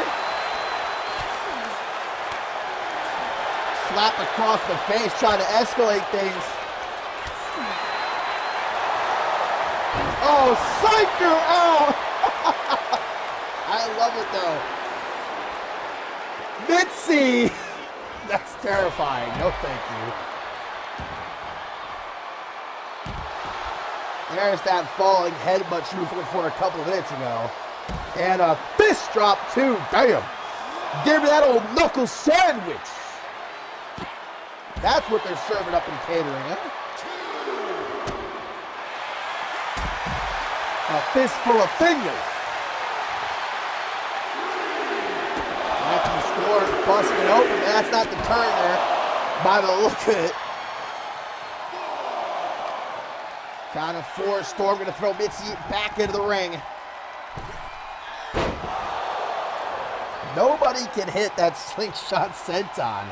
I don't know if the rope's just a bit too slippery or what's going on. But Jackie Storm's going to try again for that package pile driver, and this time the payload is delivered. 1, 2. Hit out at 2.999. Jackie Storm, eyes narrowed. Not giving up the driver's seat. Mitzi might have kicked out, but certainly stunned off that package pile driver and tries to scoop her up. Mitzi drops down behind her into a reverse DDT.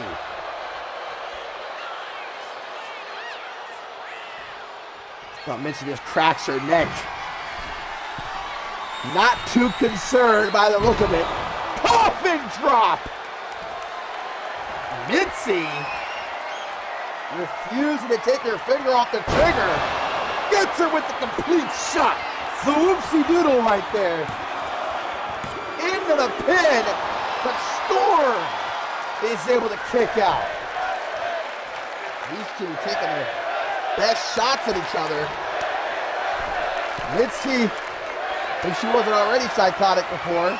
Oh, gets her again! The whoopsie doodle rendition numero dos, and Mitzi picks up the win here tonight.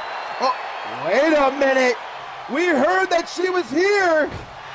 The Pro Wrestling Japan Women's Champion, Odyssey Rift. Apparently he was watching this matchup from the back and does not look very impressed with Jackie Storm's performance. Maybe with Mitzi's though, as she watches from the stage. That is a terrifying woman. Mitzi might have given me some goosebumps, but Odyssey Rift on the other hand, I want to make sure I'm in a different area code when she's around. But Jackie Storm looks like she's still ready for more of a fight. Odyssey Rift keen to, well, just watch from afar for now.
Well, my friends, it is main event time here on Octane, number 161. Fidel de la Rosa making his way into the ring, but Remy Martin, I don't know why Corvo Jack is out here, but Remy Martin is attacking the CMV champion from behind before the match has even started. Don't ask me why Corvo Jack was chilling out here. Maybe he just wanted to watch this matchup up close. I don't blame him. But Remy Martin, I suppose, couldn't wait just another couple of minutes to get his hands on Fidel de la Rosa, the former Intercontinental Champion, ambushing De La Rosa as he was making his entrance. And is this match on? I don't know if the ref's going to allow this match to actually begin after that pre-match attack. I did not hear the bell, but then she did just break them up. I don't know why she would do that if this wasn't a match. Oh, De La Rosa's fighting back now. He's got his wits about him. Well, Remy Martin took the first shot back in Final Stand when he interfered in the CMV Championship match between Fidel de la Rosa and Schmitty. Despite that interference, De La Rosa was able to come back, defeat Schmitty, and become CMV champion. And De La Rosa, not one to be punked out, and quite that way. He delivered Red Martin a receipt last Octane after Martin's big win against Aaron Stone. Didn't even have the chance to celebrate that win before De La Rosa knocked him upside the head with the CMV Championship. But now, this grudge match isn't even a match. I believe it has been thrown out, but these two are not stopping. I say let them go. Hold on that security. This is what Octane is all about, baby. If Remy Martin wants to prove himself to be on the level of a Fidel de la Rosa, to be worthy of a CMV Championship opportunity, then show it to me. I, for one, love it. Adam Valentine can have his cowards over on Shockwave winning their matches by count out, shaking hands, kissing babies here at Octane. I only want the best of the best. Put him to sleep, Remy. But De La Rosa gonna break himself free. Can't roll back into a pin though. This might not be a match, but it most definitely is a fight, which I think is exactly what these two wanted, really. Well, Remy Martin wants the CMV Championship, but there's a long line in that locker room of men who feel themselves worthy, who want that very same thing.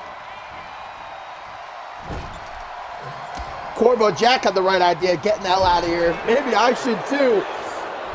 But it does not look to me like these two are going to stop. Maybe we should get their security out here.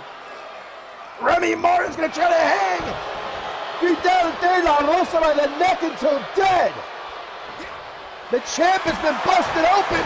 What a kick! Remy stepped up, but Fidel De La Rosa fixing to knock him right back down. Last time these two met one-on-one, Fidel De La Rosa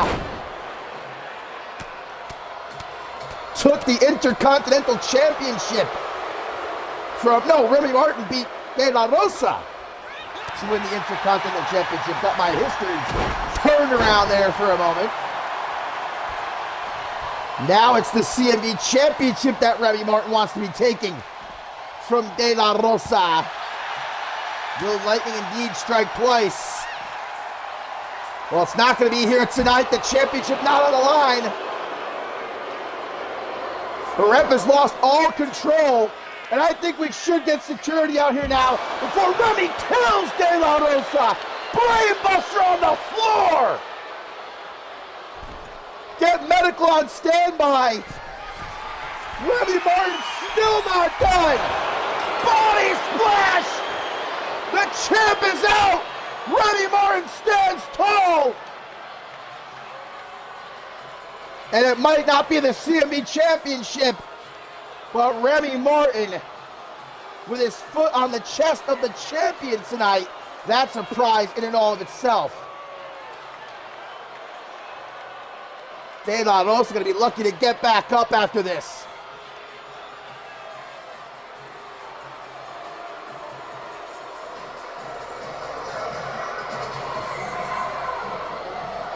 Remy Martin is the last man standing as Octane number 161 comes to an end. And if this happens the next time these two cross paths, Remy Martin's going to be walking out as the new CMV champion. I don't know if Fidel De La Rosa really knows what he's gotten himself into here.